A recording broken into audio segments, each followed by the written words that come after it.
AJ ನ್ಯೂಸ್ಗೆ ಸ್ವಾಗತ. ಮಾನ್ವಿಯಲ್ಲಿ SC ST ಅನುದಾನ ದುರ್ಬಳಕೆ ಆಗ್ತಾ ಇದ್ದು ಸಮಾಜ ಕಲ್ಯಾಣ ಇಲಾಖೆ ಹಾಗೂ ಪರಿಶಿಷ್ಟ ಪಂಗಡ ಇಲಾಖೆ ಅಧಿಕಾರಿಗಳು ಕಣ್ಣಿದ್ದು ಕುರುಡರಾಗಿದ್ದಾರೆಂದು ಸಂಘಟನಾಕಾರರ ಆರೋಪ ಕೇಳಿಬಂದಿದೆ. ರಾಯಚೂರು ಜಿಲ್ಲೆಯ ಮಾನ್ವಿ ಪಟ್ಟಣದ ಪೊಲೀಸ್ ಠಾಣೆಯಲ್ಲಿ ಜರುಗಿದ ಎಸ್ಸಿ ಎಸ್ಟಿ ಕುಂದುಕೊರತೆ ಸಭೆಯಲ್ಲಿ ವಿಷಯ ಪ್ರಸ್ತಾಪ ನಡೆಯಿತು.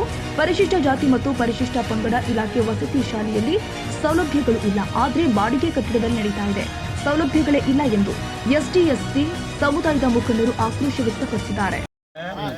ಸಂಬಂಧಪಟ್ಟ ಇಲಾಖೆ ಎಸ್ಟಿ ಇಲಾಖೆಯಿಂದ ಏನ್ರಿ ಮುನ್ಸಿಪಾಲಿಟಿಯಲ್ಲಿ ಒಂದು ಏನಪ್ಪಾ ಅಂತಂದ್ರೆ ಜಾಗ ಗುರುತಿಸಿ ಈಗಾಗಲೇ ಏನಪ್ಪಾ ಅಂತಂದ್ರೆ ಅದನ್ನ ಅವ್ರ ಹೆಸರಲ್ಲೇ ನೋಂದಣಿ ಆಗಿದೆ. ಅದು ನಿಮಗೆ ಮಾಹಿತಿ ಇದೆ. ಇಲ್ಲಿ ತಾಲೂಕಾ ದಂಡಾಧಿಕಾರಿಯಿಂದ ಆಗಿರ್ತಕ್ಕಂಥದ್ದು ಏನಿದೆ, ತಾಲೂಕಾ ದಂಡಾಧಿಕಾರಿ ಕೆಲಸ ಏನು? ತಾಲೂಕಾ ದಂಡಾಧಿಕಾರಿಗಳು ಮಾನ್ವಿಯಲ್ಲಿರ್ತಕ್ಕಂಥ ಸೈಟ್ಗಳ ಬಗ್ಗೆ ಯಾವ ಸೈಟ್ ಯಾವ ಸೈಟ್ ಜಮೀನು ಸಂಬಂಧಪಟ್ಟಂಗೆ ಮಾತಾಡಕತ್ತೀನಿ ನಾನು. ಎಲ್ಲಿದೆ ಎಲ್ಲಿಲ್ಲ ಅಂತ ಗೊತ್ತಿರ್ತದೆ. ಅದು ಐಡೆಂಟಿಫೈ ಮಾಡ್ತಕ್ಕಂಥ ತಾಕತ್ ನಿಮ್ಮ ಹತ್ರ ಅದ.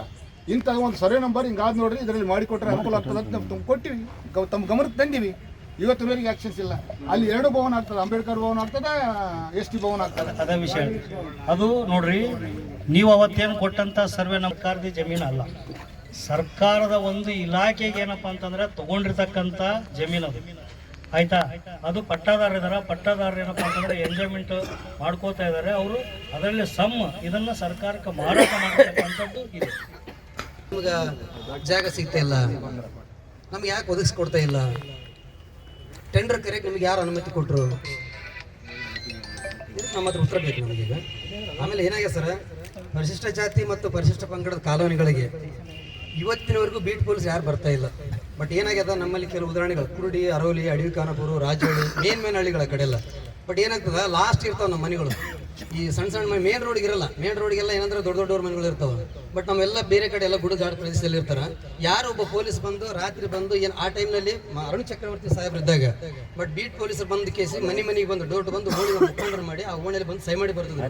ಮಧ್ಯರಾತ್ರಿ ಬಂದು ಕೇಸಿ 12-1 ಗಂಟೆಗೆ ಬಂದು ಇವತ್ತು ಬಂದು ಬೀಟ್ ಪೊಲೀಸ್ ಬಂದಿದ್ದಾರೆ ಅಂತೇಳಿ ಯಾರು ನಮ್ಮ ಮುಖಂಡರು ಇದ್ರೆ ಆ ಜನನಾಯಕನಲ್ಲಿ ಯಾರು ನೀಡರಿದ್ರೆ ಅದನ್ನ ಬಿಟ್ಟಾಗಿ ಸರ್ ಇವತ್ತು ಬಂದಿ ನೋಡ್ರಿ ಅಂತ ಎಬ್ಬಿಸಿ ಹೇಳಿ ಬರ್ತೀವಿ. ಇವತ್ತು ಅದು ಯಾವುದು ಆಗ್ತಾ ಇಲ್ಲ. ಇದು ದಯವಿಟ್ಟು ನಮ್ಮ ಪೊಲೀಸ್ ಇಲಾಖೆಯಲ್ಲಿ ಮನವಿ.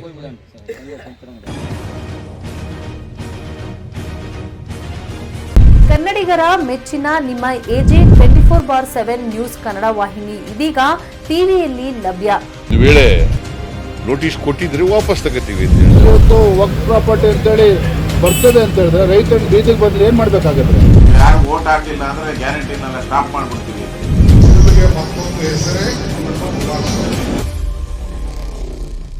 ಕರ್ನಾಟಕ ಮತ್ತು ದೇಶ ವಿದೇಶ 360 ಡಿಗ್ರಿ ಸುದ್ದಿ ಹಾಗೂ ಉತ್ತರ ಕರ್ನಾಟಕ, ಬೆಳಗಾವಿ, ಬಾಗಲಕೋಟೆ, ಧಾರವಾಡ, ಹಾವೇರಿ, ಗದಗ, ಬಿಜಾಪುರ ಜಿಲ್ಲೆಯ ಕ್ಷಣದ ವಿವರವನ್ನ ಪಡೆಯುವುದಕ್ಕೆ ಎಜೆ 24/7 ನ್ಯೂಸ್ ಕನ್ನಡ ವಾಹಿನಿಯನ್ನ ಲೈಕ್ ಮಾಡಿ, ವಿಡಿಯೋಗಳನ್ನ ಶೇರ್ ಮಾಡಿ, ಕಮೆಂಟ್ ಮಾಡುವ ಮೂಲಕ ನಮ್ಮ ವಾಹಿನಿಗೆ ಸಹಕಾರ ನೀಡಿ ಮತ್ತು ಚಾನೆಲ್ ಅನ್ನ ಸಬ್ಸ್ಕ್ರೈಬ್ ಮಾಡಿ.